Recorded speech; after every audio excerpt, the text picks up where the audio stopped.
The Skyfaring. I am surprised when I discover people in this world who love their work wholeheartedly. It is a pleasure for them to get out of bed in the morning and start working on something that fulfills their life. The people who love their work are the ones who are successful. And I do not mean successful in the sense that they have a lot of money, but in the sense that they can discover the joy of work and have balance in their personal and professional lives. At the same time, you recognize these people by the fact that their personalities shine on you without explanation and how they fill you with the feeling that you can also actually do it because inside you begins to form a strong desire for fulfillment. Inspirers of others are naturally good at what they do because they love what they do with all their heart.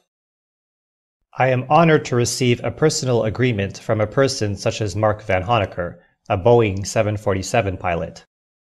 For a little while, we can jointly inspect the excerpts of the very inspiring book, The Skyfaring, The Journey with the Pilot.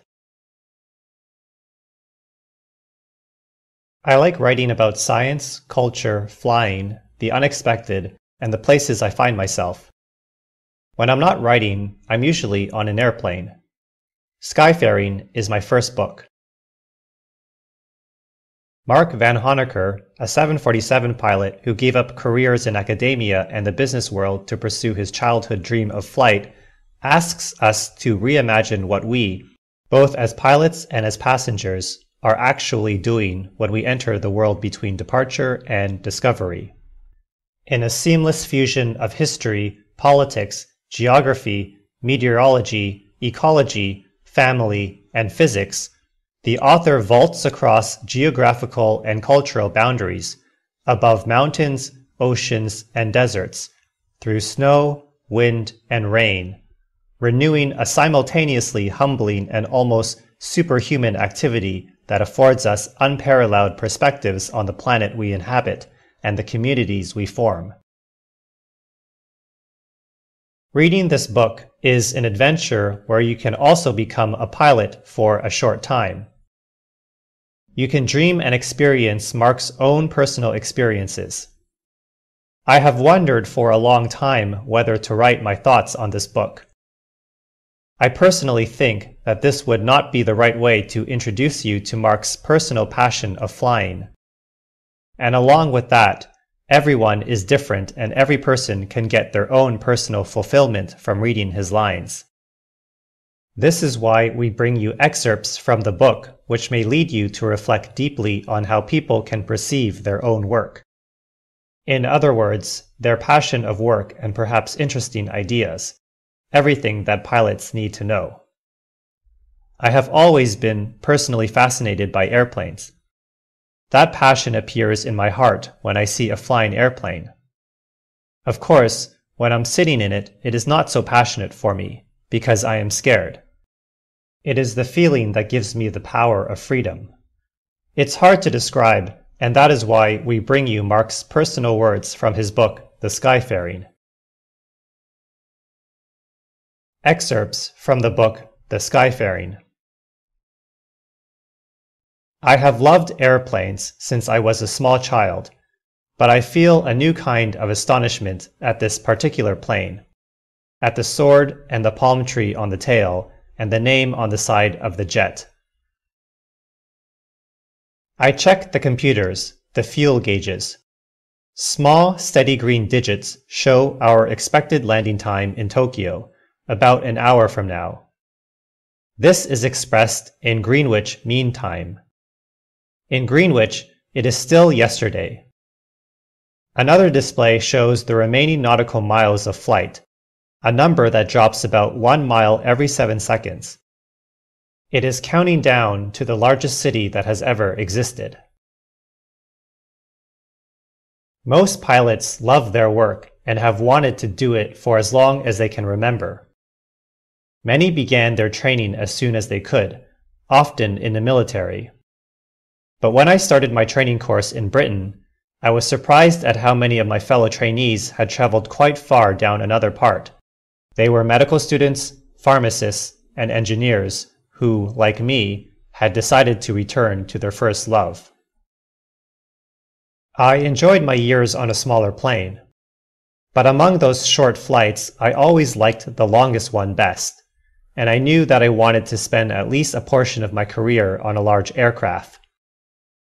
I've been stuck since I was a child, I think, on the idea of flying far, over varied landscapes, to the biggest cities on Earth. Saint-Exupéry is often credited with saying that he flew car qu'elle libère mon esprit de la tyrannie des choses insignifiantes, because it releases my mind from traffic or the queue at the bank is easier, certainly when I know that in the coming hours a quarter of the world, many distant countries of course, will move across the window panes. The first time I flew to Athens, I noted some digits on our paperwork that marked the presence of an area of high terrain not far off our route. As we approached this area, a snowy peak came into view. I said to the captain, "That's quite a mountain."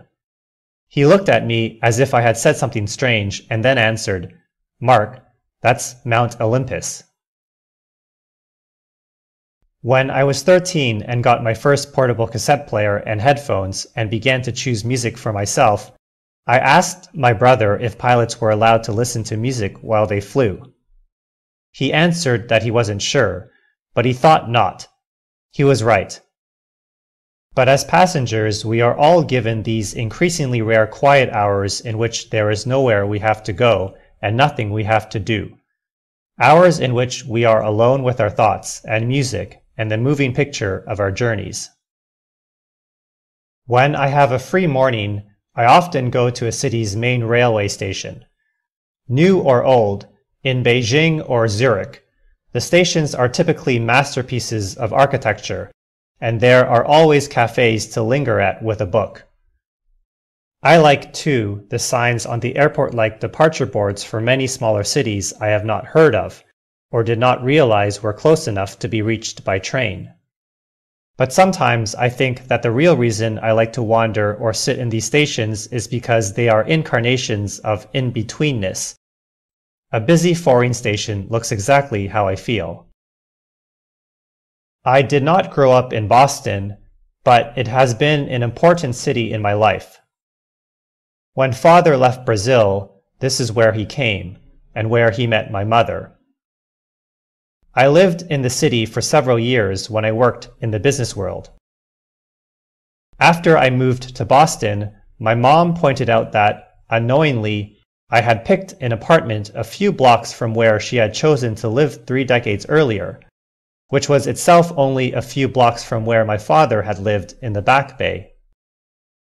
When I fly to Boston now, I can often smell the sea as soon as I step out of the airport. Sometimes I smell the city even before I step off the plane, especially in winter, when the snow air mixes with the salt and there can be no question where I am. The smell of Boston is not quite the smell of home, but after 3,000 miles of flight to the city where my parents met, it will do. Then there are the stars.